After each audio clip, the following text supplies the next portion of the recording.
If you take one step, then you will be a little closer to your dream than if you stay just where you are.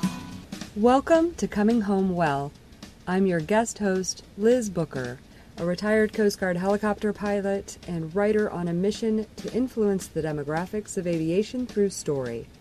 As literary aviatrix, I have built a community of readers and writers around books featuring women in aviation, and have interviewed authors about their books and their writing and publishing journeys. A large portion of these stories reflect the ways in which aviation history is indelibly linked to military history. This interview is a rebroadcast of the Aviatrix Book Review podcast in collaboration with Coming Home Well. While my interviews span the diversity of aviation experiences, I hope the ones that are featured here will educate and inspire those who listen. These are human stories of grit and courage, failure and success that happen to be about women in military aviation from around the world throughout our history. Here I am, I'm ready to go again, ready to say goodbye when the sky is high. No reason to stay on ground. Lift your hands and you can touch and fly. Hello and welcome. I'm Liz Booker, literary aviatrix, and I'm talking today with Liz McConaghy, whose memoir, Chinook Crew Chick, tells the story of her 17-year career as a helicopter crewman in combat in Iraq and Afghanistan with the UK's Royal Air Force. In it, she also shares the mental health challenges she faced in the aftermath of being medically discharged for neck injuries. In our interview, we talk about her suicide attempt in 2020 and her journey of recovery from that. If you are in crisis, reach out for help. In the United States, dial or message 988 for the Suicide and Crisis Lifeline. Liz McConaghy, welcome. Hi, Liz. How are you? I'm very well. I'm so happy to see you. So grateful to be able have the opportunity to talk to you about your experiences and your book. Can you give us a synopsis of the book for anyone who hasn't had a chance to read it? Yeah, of course. So it's called Chinook Crew Chick, which is a bit of a mouthful, actually, as I recently discovered. And it's about my career in the Air Force. So I spent 17 and a half years flying on the mighty Chinook helicopter, the CH-47, with the Royal Air Force here in the UK. And part of that duty and part of my time with the Chinook Force, I deployed to Iraq twice and then off to Afghanistan 10 times. So the book is about kind of my journey through that, really. You know, I'm from Northern Ireland, so I was very young and naive when I first joined the RAF. Then had a huge learning curve, went to war multiple times. And actually, when I came out the other side of that, I then had a huge meltdown with PTSD in 2020. And the book covers that and a lot of the sort of mental health issues that came as part of that. And also the comeback, because the comeback's always stronger, isn't it, at the other end? I hope so, yeah. Well, so why did you write the book? What are you hoping to accomplish? So the book was very much written by mistake, actually. And the book was written in 3 weeks in total. It took me to write it. And it was more of a cathartic experience, really. I was going through a lot of my PTSD counselling at the time in 2020 and just put pen to paper, or as it happens, onto a laptop and stored it on a folder on my laptop and never really thought anything more about it. And then was walking with a really good friend a couple of weeks later and happened to mention to her just in passing, like, don't laugh, but I think I've written a book. And she said, well, why would I laugh? I think that's amazing. Send me it. So I emailed it over to her. She read it. And then it was her that encouraged me to send it off to some publishers. So I did that. And a couple of weeks later, Pen and Sword, who are publishers here in the UK, came back and said, we want to publish a book.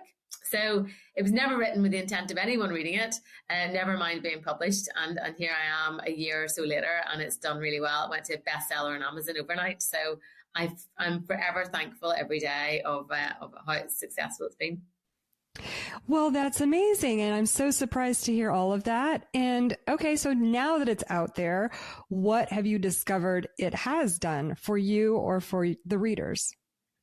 So I think the first thing that the book has really done for me, it's given me my identity back. You know, whenever you served in the Air Force for so long or the military, you know, my 17 and a half years, I was someone. I was Liz McConaghy, the Chinook crewman. And it's very hard for any veteran when you take that uniform off to just kind of figure out who you are again. And I think that's actually what led to a lot of my downfall and a lot of my PTSD and struggles post the military, was just trying to figure out who you are. And I know we don't like labels, but if I'm being truthful, we do. We all need a label. And I couldn't figure out who I was. So being Chinook Crew Chick has given me that label back again, that identity. But it's also given me the passion and purpose back that I had in the Air Force. So, every day when I was working on Chinook helicopters, especially in Afghanistan, I was making a difference with my ramp. We were putting the ramp down, we were delivering supplies to the guys out in the battlefield, or we were recovering, the injured soldiers off the battlefield. So I made a difference, and I really struggled to find that again whenever I left the military. But now with the book, I get messages nearly every day from people who have read the book who say it's really resonated, or it's helped them with their mental health, or that it's actually prompted them to go and get help with their mental health. And, that's for me a huge amount of, purpose and passion again. So, and I talk a lot about mental health now as a speaker. So again, I'm really passionate about it. So it's done all those things for me. And it's also allowed a lot of other people to know what Chinook crewman did, because I think a lot of people think that in the Air Force, you just fly and you're just a pilot. And certainly up in a lot of the aircraft that the Air Force, both here in the UK and in the States, they think that there's just, one pilot involved, and there's so many more people involved in getting that aircraft, not just off the ground, but also operating it in the air. So it was good to kind of highlight that as well for people. Absolutely. And to have a woman write that story is extra special because you're so rare, both in the United States and in the UK. And I really wanted to, as a helicopter pilot myself, who worked in a very tight, much smaller aircraft than yours, our flight mechanic, who will be talking to one of those this month, Ashley Leopard as well, who has written a book. They sat their head was right between ours most of the time when we were flying. So we had a very, very tight crew dynamic, and we couldn't have done anything without them, especially like you talk about in the book with the marshalling or conning commands that they gave us. I couldn't see what was under us. I totally depended on them. And so I really wanted to highlight their contributions to our efforts. And it's so wonderful to have the diverse perspective, the different perspective of the UK culture and your experiences in combat to kind of contrast my own experiences. So thank you so much for this book. And let's talk a little bit. There's so much in what you just said that I want to talk about, but tell us a little bit about that career path, what it looks like, and what your role actually is in the aircraft. Yeah, so I have no military background whatsoever. None of my family historically were in the Air Force, and I wasn't in the cadets, which is sort of the junior Air Force group that we have here in the UK. So how did I end up joining? Well, I ended up going up with my brother when he was joining the UK Army, the British Army. He went up to do his exam test for that, and I went with him, and there was a magazine on the table, and this magazine had a picture of a guy on a helicopter. And I just went, that is the coolest job ever. I want to do that. And when I went up for my interview to join the Air Force to do that job, a Chinook helicopter came right over the top of me, of my car. And I was still only about 17 and a half years old. And I just fell in love with it. You guys have got Chinooks out there. How the sound can get you in the chest. It's such a familiar aircraft. It's so distinctive with its two rotor blades. There's nothing else like it. And that thud as it went over me that day, I just looked up and just fell in love with it. So whenever I joined, I kind of went through basic training, and at each stage in basic training, you get a choice to kind of express where you want to go. Obviously, the service will still post you wherever there's gaps or wherever they need you, but if they can, they'll try and match wherever you want to go. And at every turn, all I ever wanted was Chinooks. So it was Chinook, option A, B, and C, and thankfully got my wish. So I arrived in the Chinook force aged just 20. I had my 21st birthday when I was on the Chinook school. And then was very quickly sent off to Iraq, again, age 21. So I was the youngest air crew to go to Iraq. And then headed off so I did 2 Iraqs and then headed off to Afghanistan shortly after that and did 10 deployments in Afghanistan. So quite a lot, really, by the end of it. I'm not unique in that respect, in that there was probably another couple of crewmen who are up there at double figures like me, because we just kept going. And the majority of the time in my entire career, I was mostly the only girl, as you mentioned. There's not that many females in the helicopter world in general, whether or not you're up front or down the back.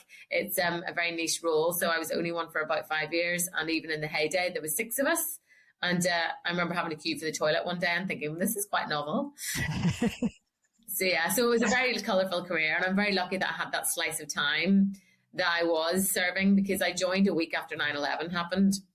And I look back now at how much that particular day in time changed the entire path of my career. In fact, it changed the entire path of history, didn't it? But I look at the war zones I went to and the battles that I was involved with.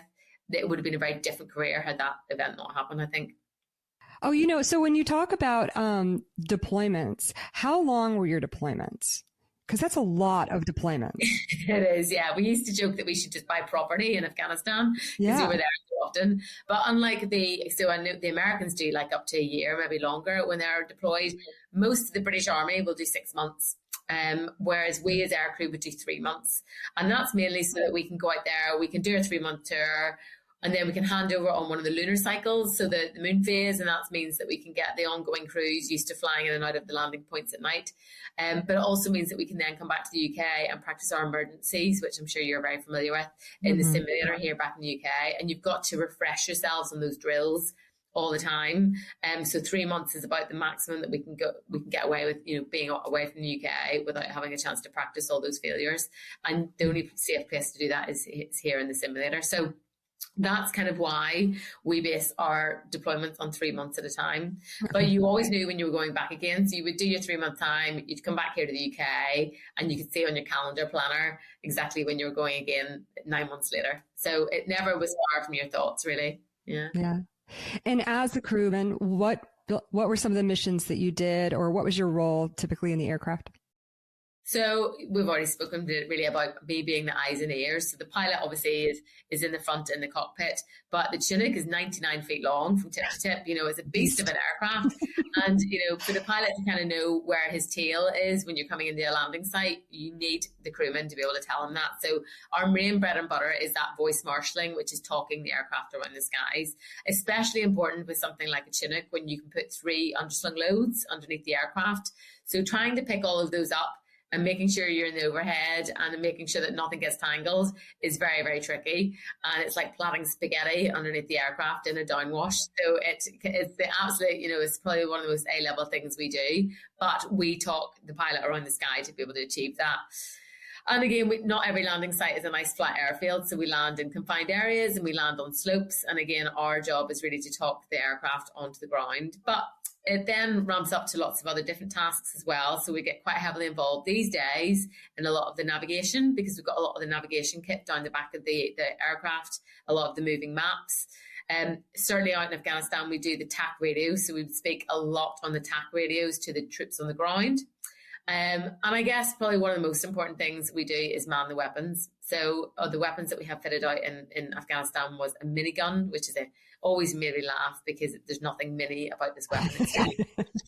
It's a beast, and it fires about 3,000 rounds a minute. And then we've got another different weapon, an M60 on the ramp. So, our job is to man those and protect the aircraft and everybody in it. So, a lot of responsibility in terms of what we do. I know the American Chinook Force have a different crewmen. They call them crew chiefs out there, and they have different ones for different tasks. Whereas we here in the UK, we're just in charge of it all. So every day is a busy day. Yeah. Oh, that's interesting. Okay. Yeah. You also were involved in these medical emergency response team missions. You want to talk about that a little bit? Yeah. So medical emergency response team was the flying ambulance, and that was a Chinook crew always on standby at 15 minutes notice to move during the day and 30 minutes at night time. And that was purely so we could sleep. If I'm being honest, we would get airborne most of the time within about 3 or 4 minutes of the bat phone going, as we called it. So we would be on standby in one tent in Camp Bastion, where the British forces were mainly situated. And in the next tent along, we would have some medics. We'd have 4 medics, and it was a combat doctor, combat nurse, an anaesthetist, and whoever else made up the team. And then the next tent along, we would have some force protection, and that was a group of soldiers, whichever regiment were in theatre at the time, and they'd be on standby with us as well. So 3 distinct groups of people, all sat waiting for that phone to go. And then when one of the troops got injured up in the Helmand Valley, the 9-liner, which was their casualty reporting format, would get sent back to Camp Bastion, and it would come straight through to us in our tent. So as soon as that went, we would go out the door as fast as we could, sprint to the aircraft, and get airborne as fast as physically possible to go and recover the casualties. And, it wasn't just British troops. We picked up a lot of Americans over the years, and any of the NATO troops that were involved in conflict, and a lot of the Afghan nationals who were caught in the crossfire. So, in and amongst that duty, I've seen, small babies coming on the back of the aircraft all the way up to elders and whole families who have been caught in amongst the trauma. And in the early days, a lot of the stuff we were picking up was quite benign injuries, a lot of vehicle incidents and people falling off buildings, and when we were putting a lot of Afghanistan together. But by the middle to the end of the campaign, we would pick up routinely, limbs missing, torsos, bits of bodies, and it became like scenes from MASH, from Vietnam War. It was just relentless.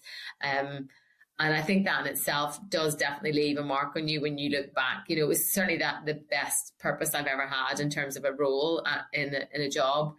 And it's a huge honour to be part of a soldier's last journey off a battlefield. But, the highs and the lows that come with that, it certainly does definitely leave a lasting mark on your soul. Yeah. I mean, we think about that a lot in my world of search and rescue and the things that we see out there too. So we can relate in that way. You seemed to have just naturally endeared yourself to your peers, to your mates. I was really impressed by that you just kind of jumped right in there and became one of them. Tell us about that. How did you accomplish that? Honestly, I probably don't know. I think, I look back at how young I was when I joined. I was still very, I was only 19 whenever I tested to serve Queen and Country here in the UK. And I think that naivety was actually my greatest asset, because a lot of the stuff you're asked to do in basic training, I think if you're a little bit older and a little bit more seasoned, you would question it and you'd be like, why am I doing this? Why am I ironing my bed at 4 a.m. in the morning for an inspection? But you just get on with it when you're young, and it's all a big adventure. And because I had that kind of excitement and adventure with my personality, I think a lot of the people I worked with and I went through my basic training with just put their arms around me and they wanted to help me get through. And that's something that the forces does give you in spades. We've all got this one common goal. We all want to help each other get over those hurdles. And very much it's a team ethos. I was never singled out to be the weaker sex, being a female doing my job, and I was never also singled out to be anything special doing my job. I was just one of the gang. Be the best person at your job has always been my testament. And as long as you can do that, and you're happy to go and make everyone a brew or a cup of tea, as we call it in the UK, whenever they want one, and you're part of the team, then you'll always be respected and you've got the credibility. So I think that's maybe the magic token. I think there was a little bit of sense of humor in there as well, because you could take some of the less appropriate maybe, or less politically correct joking and ribbing that went on. I actually really thought it would never get away with it here in the States, but I kind of really admired the endearment of the patch that they gave you for the back of your helmet. Yeah. So, and you're right. I think we call it banter here in the UK forces. And I've always believed, I get asked all the time, is there sexism in the forces? And actually, from my perspective and from my experience, I don't think there is. But I also can understand and appreciate that banter and those, that the way we have this joke kind of with each other, it's about how it's perceived, and it's again, what I perceive to be offensive might be very different to some other female. Certainly from my very early days in the Air Force, I was nicknamed Doris, because that's a term of affection for all the females that were in the RAF in World War II. So I always felt it was a very affectionate term, and I had it on my mug, and I used to sign my emails off with it. But I remember someone calling it in front of my mum, and my mum being absolutely horrified that was my nickname. And then, as you say, I went on to have a name badge that I wore every time I deployed to war, and it was a joke name badge. We always, us as air crew, always like to have a bit of a joke name badge as well, and mine was Gloria Stitz. So it always used to take people a few times to get it. When they saw it on the back of my helmet, they'd have to read it a couple of times and say it out loud, and then the joke would land. And it was, some of the soldiers we flew in Helmand were living their worst day. And for them to be able to see the back of my helmet, see Gloria Stitz written on there, and I'd see the shoulders start to laugh as they chuckled, and they would all laugh down the aircraft. And I thought, if I can help them out on their worst day and give them something to smile about, then I'm quite happy to do that. So absolutely. That's really wonderful. And I love the story that you share about this reporter who still seems to not have gotten the joke. no, still has no idea. Yeah. Well, so you did just this wonderful job. And this is, I'm prior enlisted. I was a quartermaster, a ship navigator when I was enlisted. I started off as a deck crew, scraping barnacles off of buoys, and then worked my way up in the world. And so for me, you really captured sort of like, you know, on the ship, you kind of talk about the ship culture too, a little bit with the, I've been in both roles as ship's crew and then also as air crew on a ship. So I get both sides of that now. But, at the time, just like the camaraderie that I had with the guys, because I was the only girl in my department. And so I really appreciated the way that you conveyed that, in that culture that you were in. And here's kind of what I saw in the book is that, you know, you give us this, very, very positive, exciting, you know, career that you're entering. You're learning how to do all these things. You're feeling very useful. Yes, there's some really hard, sad things that happen along the way, but this is your world. It's your entire focus. It's your entire purpose in being. And then what happens? So yeah, whenever I came back from my last Afghanistan deployment, my neck started to I developed a pain in the back of my neck, which had probably been there for quite some time. But as with most things, when there's a task at hand to be done, you kind of ignore these things and press on. So eventually I got grounded from flying, which was the one thing I absolutely loved doing. And despite lots of rehab clinics here in the UK, and even the experts, for the British medical experts and physios, they couldn't put me back together. And I'd damaged these bones in the back of my neck irreparably, mostly from wearing a helmet, the night vision goggles we wear, and the body armor that I was wearing nearly every day in Afghanistan. So it was kind of inevitable it was going to come at some point. But I had a good innings. By that point, I'd already done 3,000 hours flying on a Chinook. So yeah, I was probably due an injury. So that led to me being medically discharged from the Air Force. And I was only 37 when this happened. You know, I'd had my entire career in front of me and I'd never envisaged leaving that early. And taking the flying suit off and handing it back in, you know, there's a huge...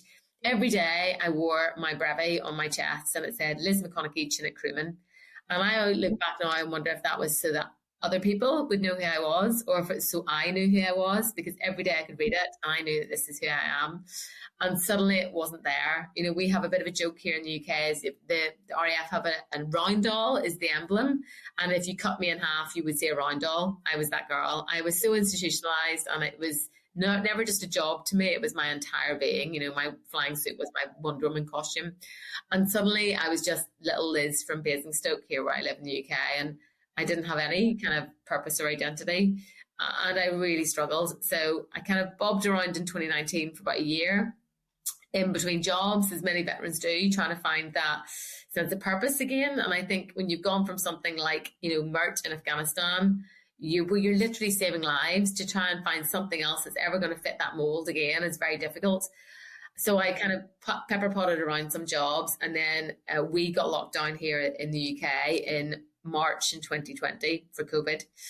And that's when things started to unravel very, very quickly. So as that year went on, I lost my routine. And that is something that all of us service people thrive on. I think aircrew in general really thrive on, you know, checks and balances. We do our checks before we go flying. We like our briefs.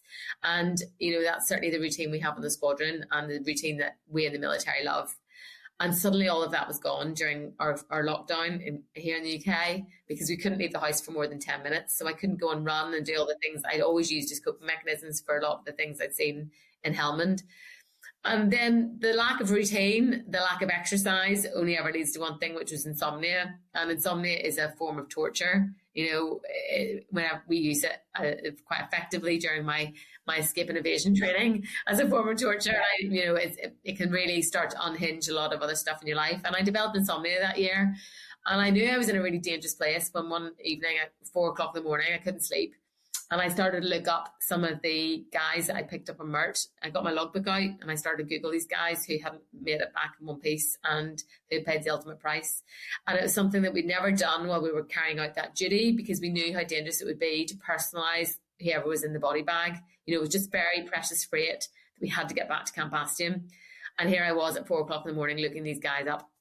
You know, were they married? Did they have kids? One guy had proposed to his fiancée before he went and never made it home.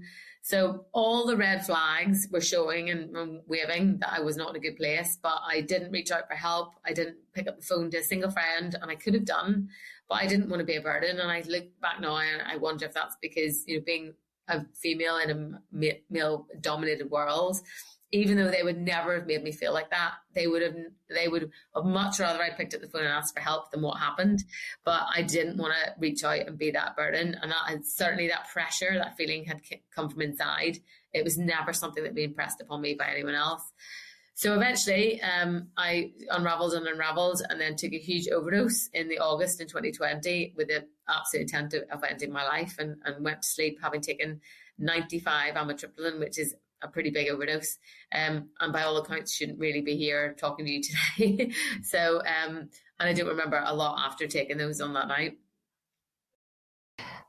I want to back it up because I want to talk about that.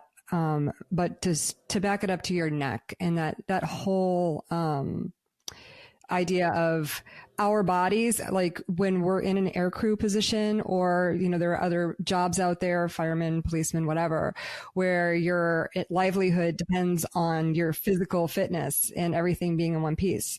And, you know, I thought it was interesting that was your demise, because I and most of the women that I know who flew helicopters have our C curve, our natural C curve, which opens to the back on a normal human neck.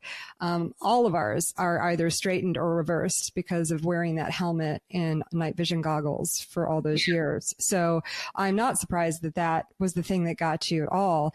But, you know, we put all of our eggs in one basket, basically. So I had a wake up call in my career where I had been in for 15 years. I was in my second aviation tour. So I was enlisted for 5 years and then officer and pilot. And I was denied an opportunity. So fortunately, it wasn't a physical thing. I was denied an opportunity for sort of like the next upgrade in the aircraft. I wasn't happy about it, but I kind of saw like my whole opportunities and career flash before my eyes. And so I sought out ways to pivot and, you know, sort of round out, because I didn't even have a college education at that point. And I knew that if I retired really, and if I poked my eye out, you know, I couldn't fly, then I would be flipping burgers. And so I pivoted and got an education and found other opportunities and ways to kind of enhance my career experience and nurture other interests in addition to aviation. And then I became a big advocate for that. And so just looking back at your career and the way that you were sort of set up for a tragic fall, like, you know, off of a cliff, if something like that happened to you, which it did. Is there any advice that you have for young people who are in the service now, who are kind of all in? You know, what would you, could you have done differently for yourself, maybe to set yourself up with other avenues or interests to support you in that transition? And so I've never really thought about it like that, but you're so right. You know, when I joined so young, and then I was committed to the cause, and Afghanistan was such an overwhelming kind of deployment that you didn't have time to go and do anything on the side. You didn't have time to add more strings to your bow or do online courses. You were just in it. You were in that. You were on the treadmill running at 20 miles an hour. And yeah, you're right. You know, what you said is exactly true. I was almost, you know, it was always going to happen. That cliff was always there. It was just a matter of time. So I think, you know, coming back to your question, really what youngsters can kind of do before they go in now is that, you know, I was so set on joining the RAF that whenever I got accepted to join, I kind of wrote my A-levels off a little bit, because I knew I'd been accepted to go, and that was all I ever wanted to do. And if I'd have probably, you know, I was already in the system, in the education system, so I really should have concentrated a little bit harder on those instead of being so task focused on the Air Force. But equally, you know, the Air Force has got so many opportunities out there for people. And I think sometimes we talk ourselves out of stuff and we go, I'm too busy, I can't fit that in. And you can make time. And if you're presented those opportunities throughout your career in the forces, you know, there are so many avenues to explore, so many extra skills that you can add to your portfolio to take everything you're given and grab it with both hands, because, you know, what's the worst that's going to happen, right? You know, you fail the course or whatever, but you're still going to be in the forces. It's still going to be the thing that's going to look after you. So, you know, try everything, get whatever you can for free, and keep thinking about the end goal, really, rather than what happened to me, which is it was a surprise when it came. Whereas, you know, it's going to happen even if you live a full career and you never get injured. There's still an end point on that career, that forces career journey. So plan for it from day one. Yeah, that's the advice that I started giving to pilots, both, and now that I'm talking to a lot of pilots in the civilian world, and we saw what happened to the airline industry during COVID.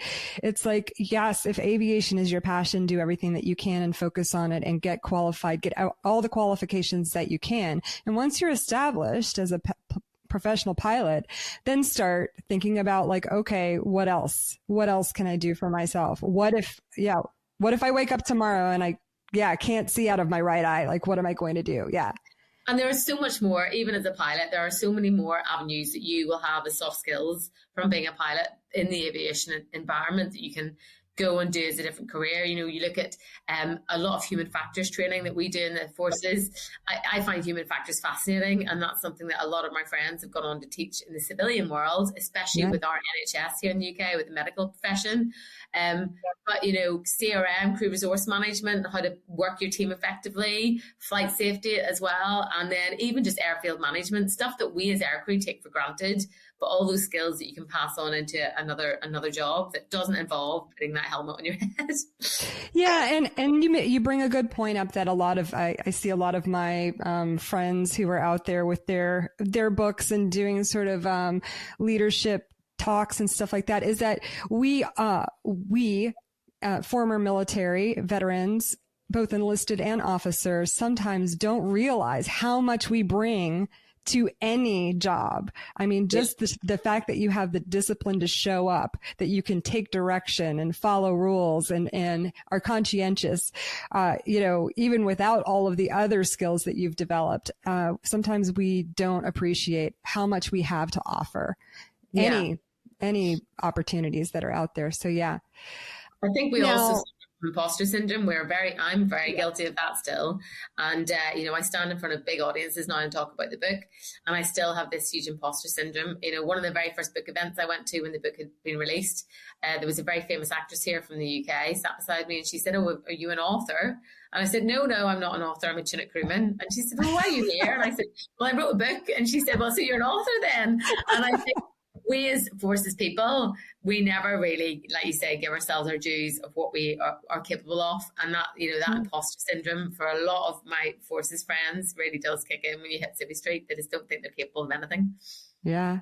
Yeah, no, that's really a great point. And, one of the things I alluded to in one of my posts about your leading up to your books being this month is just this idea especially as enlisted, like the cultural transition for me. I don't know how it is in the RAF. I imagine it's similar though, but the cultural transition from enlisted to officer was a challenge, because in the enlisted world, at least back when I was enlisted, we did not write our own evaluations. Somebody evaluated us. So there was at no point were we self-promoting or bragging. And if you were, nobody had the time of day for that. Like if you were somebody who was bragging about all of the work that you had done, like nobody wanted to hear that, right? So it's not part of the culture. Then you become an officer, and that's a little different.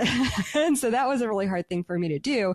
But just thinking about coming from that culture the way you did, the way Ashley did, and putting a book out into the world, that takes a lot of courage just in and of itself because of our culture, right? And I was wondering, how have your mates sort of responded to this book being out, and how do you feel about that? Yeah, so we had, funny enough, a big Chinook reunion every year, and it was on Friday just gone, and it's the first one that I've been to since the book has been released on the streets. So I was kind of nervous going, because it's going to be, you know, there's 500 people, maybe more, in this pub in London, and most of them have read the book. If not, they all kind of know my story. And thankfully, all of them were so supportive. You know, I think, again, come what I said earlier, just to even be able to put the crewman role on the map and for people to be able to see what we did, but to also tell the story of the Chinook force in Helmand and in Afghanistan, what we did as a force in terms of saving, you know, casualties and the things that we went through. You know, I think as a force, everyone's really happy that that story has been told. So yeah, I'm very relieved that they all have fully supported me. And I was always very worried because, I never thought I'm anything special because I was just doing the job that every single one of my mates did. And therefore, why am I special in any way? And I guess that was my main concern of them going, what makes her think she's so special that she's written about it in a book? But actually, they were just really supportive that our story was out there. And again, coming back to that team thing, it's our story. It might be my name on the front cover of the book, but it's actually our story. So, yeah. Yeah, most of it is. But like you talked about, that end is definitely your story, where the place, the place that you were mentally might have been a shared experience for everyone.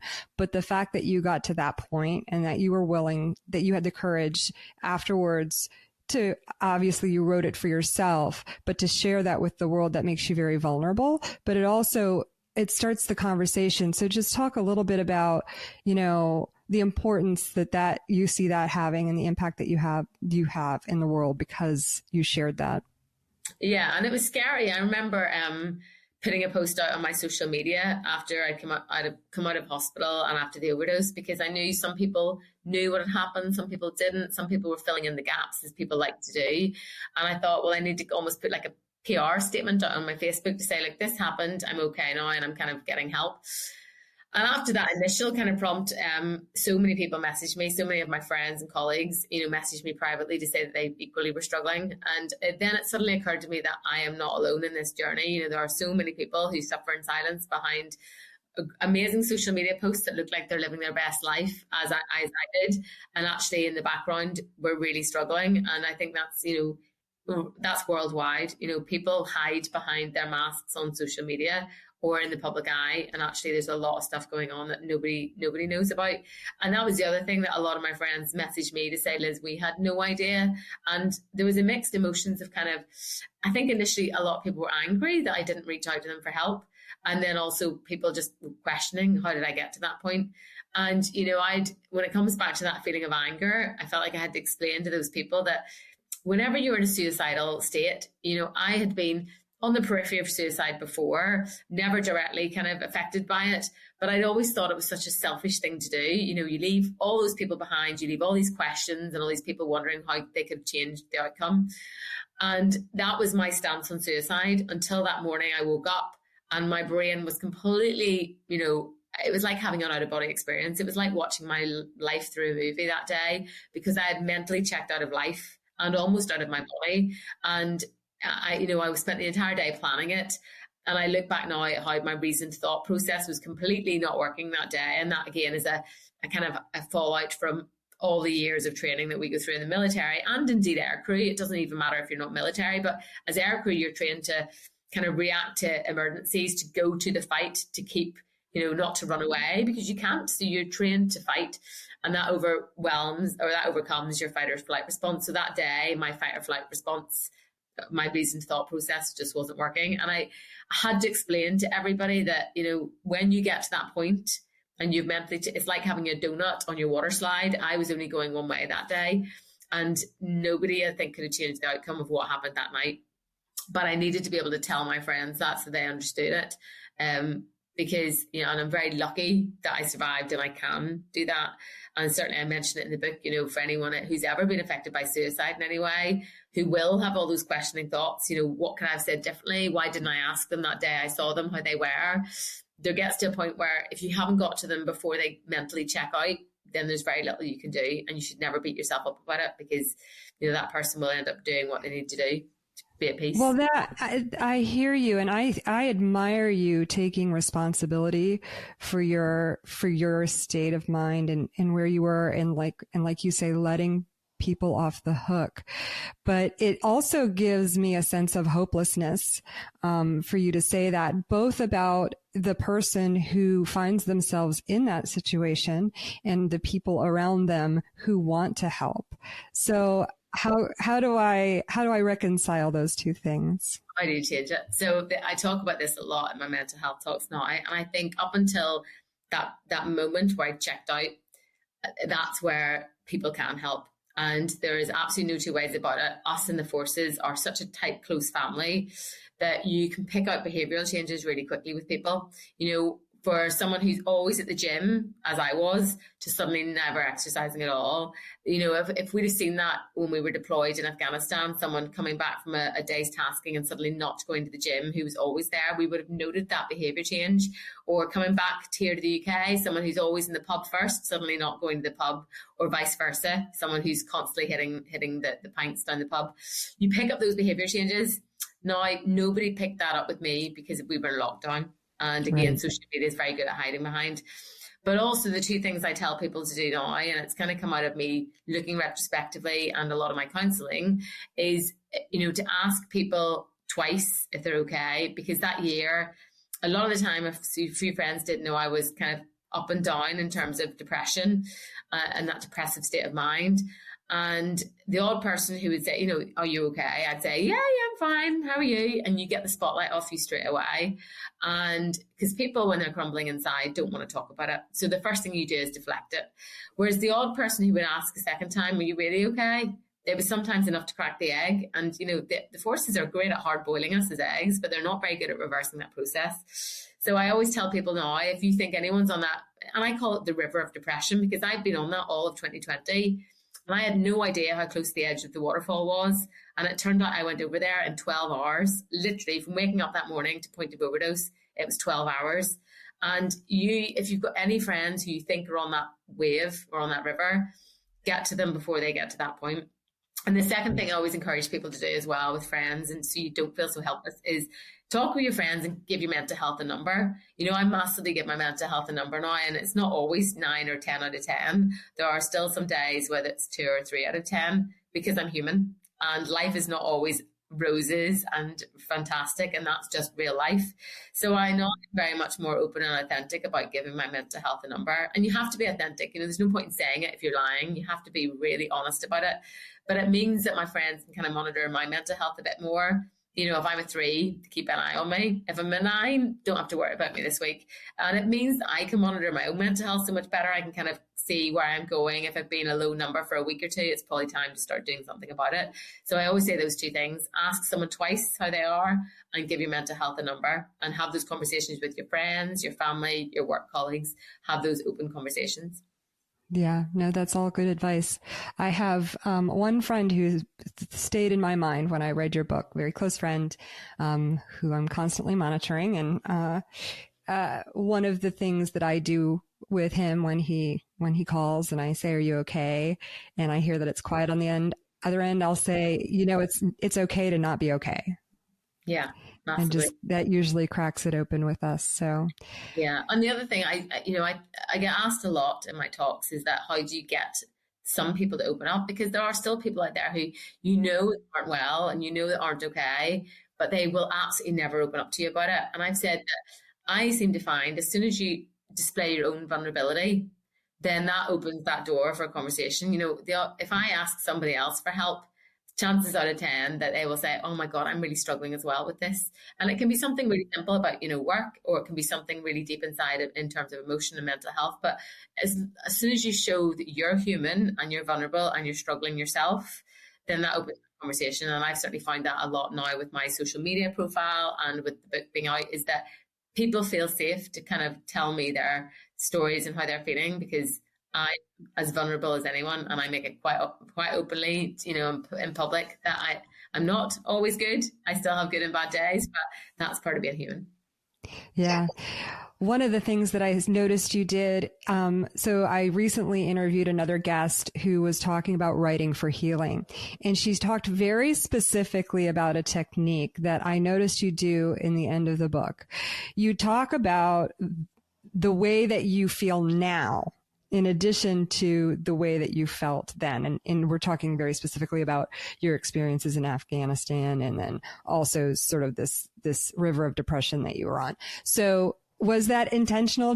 Was that a guided technique that mental health professionals helped you do, or is it just something that came naturally to you to talk about in this book? No, I think it was just, you know, me kind of looking back and going how far I've come, really. And I guess a nice way to summarize the book, because I hope to write more. So, you know, my journey is definitely not over yet. I'm still on that path, and I'd love to write more books. Certainly there'll be a sequel to Chinook Crew Chick at some point.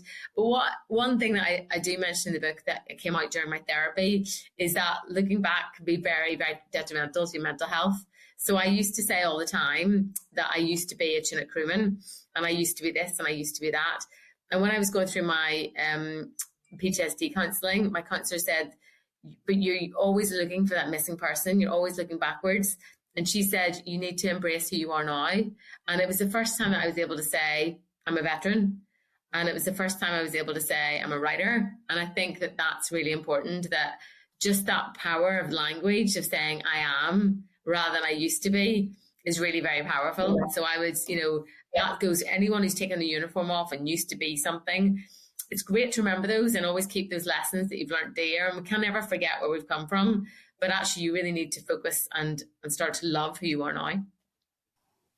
That's great advice. Yeah, I feel very fortunate because I retired in 2019, right before COVID, which would have been, it was already difficult. You talk about routines. Like I had a battle rhythm. I had everything, a daily routine that I was perfectly happy with until everybody came crashing into the house all over it and totally destroyed it. But also I had the opportunity, in my last tour as a foreign diplomat to take off my uniform a lot of the time and wear civilian clothes. So I got this slow transition out of wearing my identity everywhere that I went. And I was very conscious of how important that was going to be for my transition to civilian life. And I'm grateful that I had that, along with some other things to kind of ease out of that identity and into whatever it is that I am now. I am many things. I think you're right. It's so important, here in the UK, you can serve your whole life for the forces, and the day you leave, they cut the corners off your ID, you hand all your kit back in, and on the Monday, all your friends are still in the club, they're all behind the wire, they're all behind the guard room where you have to get your car pass, and suddenly, to go and see your friends just for a cup of coffee, you have to get escorted onto camp, you have to get a car pass, you have to get all that security. And, it's certainly very different to leaving a civilian company where you can still go back in the next week and have a cup, catch up with your friends. If you're in the military, you're out of the club overnight. Yeah. That's a very hard thing. It's very hard to stop at the end. Yeah. And you had been wearing your resume on your chest for the past however many years. Yeah. It is very different. Well, congratulations on this book. I think it's really, it was really well done, really, resonated with me on so many levels. I think, is a very eye-opening, window into the experience of a Chinook Crew person, in the RAF. So I think it's wonderful that you wrote it and that you had the courage to publish it. You mentioned, we were going to do this interview today and you're like, I'm not sure, I'm not feeling great. But I'm so busy the next 3 weeks that we just have to get it done. And I saw a little video of you all glammed up a couple weeks ago for an event. So what's going on? Tell us about where we can find you. What's happening in your life right now? So the book has kind of catapulted me into motivational speaking. So I do a lot of keynote speaking and after dinner speaking. And the event I was at last week, I had a black tie event where I was on stage kind of giving the keynote speak about mental health in the forces, which is such an honor to have a room full of people still in their uniform and serving. And, I will never stand at the front of a room. I'm not a trained psychologist. I'm not a doctor. I can't tell people how to get better, or even how to not get sick and not get PTSD. All I can do is share my story and hope that the lesson that I learned the hard way, other people don't follow in my footsteps. So that's what I do. I just share my story as openly and honestly as I can. Every single week is different at the minute. I've been in London lots, and I'm going to Poland next week, and then I'm off back home to Belfast, where I'm originally from, at the end of the month. So yeah, all over the place, doing loads of different talks. Have to come out to the States at some point, hopefully. I'm sure. Yeah. And again, just, I think the overwhelming thing I'm learning on this journey, every time I give a talk to people, is that there are multiple people in the room who are also struggling. And it comes back to that, we're all going through something. Yeah. Yeah. So where can people find you if they are interested in hosting you as a speaker? So I am on Twitter now as Chinny Chick. And I'm also on Instagram and Facebook as Chinook Crew Chick. So the title of the book, if you look me up on there, you'll find me. And I love interacting with people and hearing people's stories. So if anyone does want to follow me, I'd love to hear from you. And most importantly, if you've read the book, I'd love to hear what you think of the book as well. That's awesome. Is there anything that I didn't ask you that I should have? No, it's been an absolutely brilliant conversation, Liz, and I've really enjoyed coming on today. It's been a while since I've done some of these podcasts because I did loads of them at the start of my journey into the book world, and then it's just been so crazy busy. So it's nice to actually chat to a fellow aviator and a fellow Liz. Oh, yeah, absolutely. It's been such a joy talking to you and getting to know you. I can't wait to meet you in person and have a pint sometime. Keep me flying as well. Yeah. I can't wait for that opportunity. Well, good luck to you. Thank you so much for your time. Thank you for your book. And I look forward to seeing what you do next. Yay. Thanks, Liz. Thanks so much for listening.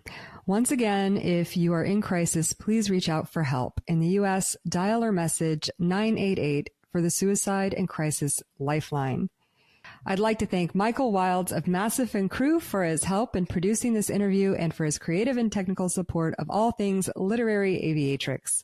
Blue skies and happy reading. Thank you for listening, and thank you, Coming Home Well, for your collaboration in helping these stories reach a broader audience. Writing is a deeply healing and cathartic exercise.